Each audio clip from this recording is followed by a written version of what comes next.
નમસ્કાર ખેડૂત મિત્રો, હું છું Prakashji Rathod, sigma crop science વતી. આજે હું વિજાપુર તાલુકાના ધનપુરા ગામની અંદર આવ્યો છું કે જે ખેડૂતે સિગ્મા કંપનીનું સુપિક સોઇલ મરચાના પાકની અંદર ઉપયોગ કર્યો છે અને ખૂબ જ સરસ રિઝલ્ટ મળ્યું છે. તો આપણે ખેડૂત પાસેથી માહિતી માગશું. તો શું નામ છે સાહેબ તમારું? પટેલ વિષ્ણુભાઈ રામાભાઈ.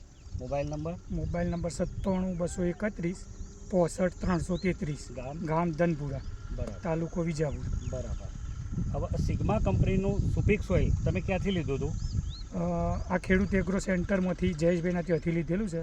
ખેડૂત એગ્રો સેન્ટર વિજાપુરથી જયેશભાઈના ત્યાંથી લીધેલું. અને કઈ રીતે આપણા મરચાના પાકની અંદર તમે ઉપયોગ કર્યો અને કઈ કઈ અવસ્થાએ કર્યો? હા, મેં 7 તારીખે ઓના ટુવા આપેલા છે. એક પંપમાં 80 ગ્રામ નાખીને 80 ml નાખીને તમે આની અંદર ડ્રિન્ચિંગ કરેલું છે. બરાબર. પછી આની બીજી પ્રોડક્ટ છે ગ્રેન્યુઅલ પ્રોડક્ટ, એ થરોમાં નાખીને દાટેલું છે. બરાબર છે. આજે 7 ને 13 દિવસ જેવું થયું ને, 13 દિવસથી એવું થયું.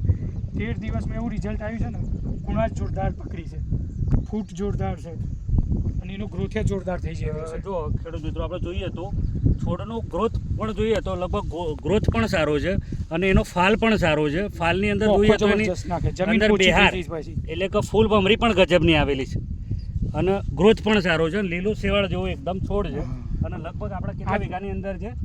4 વીઘા વાવેતર. 4 વીઘા વાવેતર. 4 વીઘા આવું છે. 4 વીઘાની અંદર આપણે સુપિક સોઇલ અને ગ્રેન્યુઅલ ઉપયોગ કર્યો છે અને રિઝલ્ટ તો આપ જોઈ શકો છો ખેડૂત મિત્રો.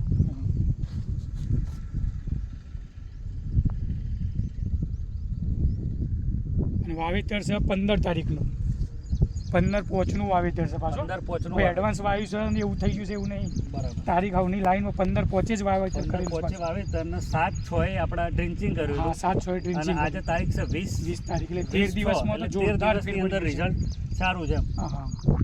બીજા ખેડૂત મિત્રોને તમે શું કહેશો? આઈડિયા પ્રોડક્ટ ફરજિયાત વાપરવી પડે અને ખેડૂત એગ્રોમાં મળે જ છે, કોઈને જોવો તો વિજાપુર. ધન્યવાદ.